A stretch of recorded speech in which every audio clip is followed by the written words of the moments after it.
Kerropa missä me olemme. Ollaan Sääretirpissä, eli Kassarin niemi, tämmönen pitkä harjusärkkä tänne mereen. Tarinat kertovat, että Leiker on heitellyt nämä kivet tänne, jotta saataisiin silta Saaремaalle. Mutta Suurtöllipä ei lähtenytkään tekemään vastaavaa Saaremaan puolelta, nyt jäi tähän puoliväliin. Hieno paikka. Ja hieno päivä tulla tää katsomaan. Kyllä. 7 vuotta sitten edellisen kerran. Eikö se ole? 2016. 2016.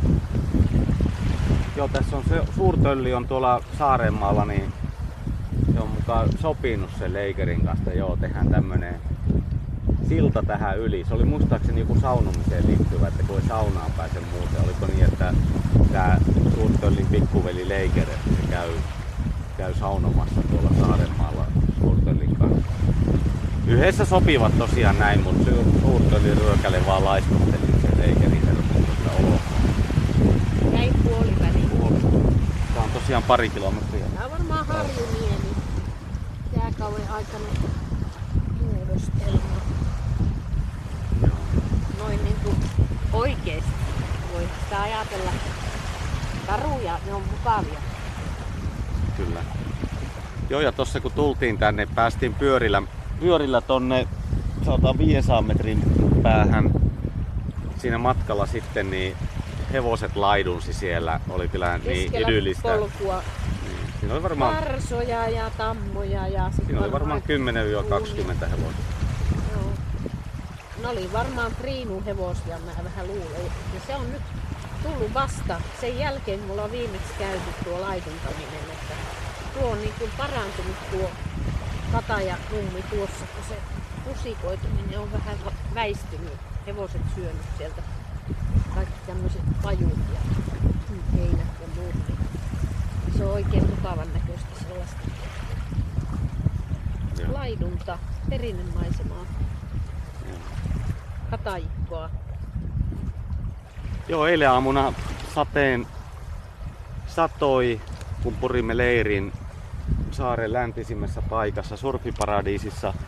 Koko päivä aika reippaassa vesisateessa Käinään asti noin 50 kilometriä, vähän reilu, vettä sato. Aivan märkänä. Käinään saavuttiin, niin sitten rupesi paistaa. Kahvila löytyi, kuivateltiin vähän siinä ja vetsitalli ei ollutkaan auki, et sitten otettiinkin tästä Kassarista, niin tuo puhkekeskus Kassarista, niin otettiin huone. Se meni hyvin. Nyt sitten tänään tänne puhkekeskuksesta noin 5 kilometriä. Tämän jälkeen suunnataan kohti satamaa Heltermaata. Sinne on reilu 20 kilometriä ja ylitys. Et tänään mantereelle. Ja ensi yön majoitus poikkeuksellisesti on nyt tiedossa. Menemme Haapsaluun, jonne on reilu 20 kilometriä, parikymmentä kilometriä satamasta, siis Rohykylästä. Niin Haapsalun keskustassa, no 15. Haapsalun keskustassa on leirintäalue, niin otettiin oikein noin niinku 2 hengen huone sieltä. Tai siis huoneen otimme, jossa on sitten oikein vuoden majoitus ja on. Ja ei siinä, se oli yhteinen. Mielikuva nyt yhteen. Se olikin edullinen 45 €. Telttapaikka on ollut noin 20, niin sitten räväytettiin oikein huone. Teltta saatiin kuivatuksi. Saatiin oikein hotellihuone, hämähäkkejä ja havunneulosia täyteen, kun kuivateltiin teltta, joka oli ristnassa kastunut aivan täysin läpimäräksi. Ja sulla oli vaatteet kanssa vähän niinku kastunut niissä pusseissa, että ei oikein pitänyt vettä. Säätämistä vielä. Tosiaan sitten, siis nyt on tiistai, tänään siis mantereelle. Nyt on niinku 8.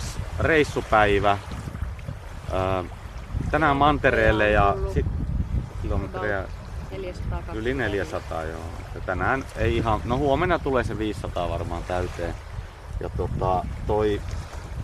Niin, Tallinnassa ollaan 2 yötä. Et sielläkin on jo majoitus otettu ihan se vanhan kaupungin aukion kupeesta 2 yötä. Et näin ollen 2.9., jolloin vuonna 1989 on tapahtunut merkittäviä asioita, niin vietämme merkkipäivää siellä. Näin. Näin. Tilanne ei ole huono.